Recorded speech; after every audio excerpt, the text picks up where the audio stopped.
Percée historique du Front National au premier tour des élections régionales. Le parti d'extrême droite est en tête dans 6 des 13 régions françaises et dépasse même les 40% avec Marine Le Pen en Nord-Pas-de-Calais-Picardie et avec Marion Maréchal Le Pen en Provence-Alpes-Côte d'Azur.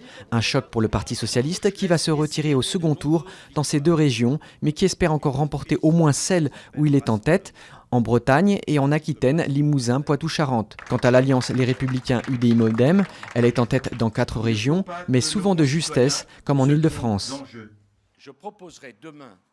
Pas de front républicain à droite pour battre le FN. Nicolas Sarkozy exclut tout retrait ou fusion de liste au second tour des régionales, là où son parti est arrivé 3e.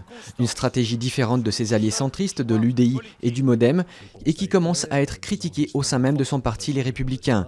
La confusion règne aussi à gauche dans la région Alsace-Lorraine-Champagne-Ardenne où le socialiste Jean-Pierre Masseret refuse de se retirer face au FN mené par Florian Philippot. Traquer les terroristes où qu'ils soient, c'est ce qu'a promis Barack Obama 4 jours après l'attentat de San Bernardino, salué par le groupe État islamique. Depuis le bureau ovale, le président américain a affirmé que l'Amérique allait détruire le groupe djihadiste, sans toutefois annoncer d'intervention au sol, en Syrie ou en Irak.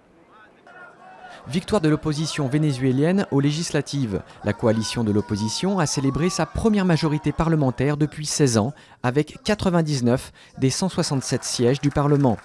Une défaite cinglante pour le parti du président Nicolás Maduro, affaibli par la crise économique que traverse le pays. Le successeur d'Hugo Chávez a dit accepter la défaite tout en reconnaissant qu'il la recevait comme une gifle. Une course verticale dans le plus haut gratte-ciel de Hong Kong. Plus de 800 athlètes se sont lancés dimanche à l'assaut des 82 étages de l'International Commerce Center, haut de 484 mètres. Et au final, c'est un Australien qui a remporté la compétition avec un chrono de 11 minutes et 52 secondes.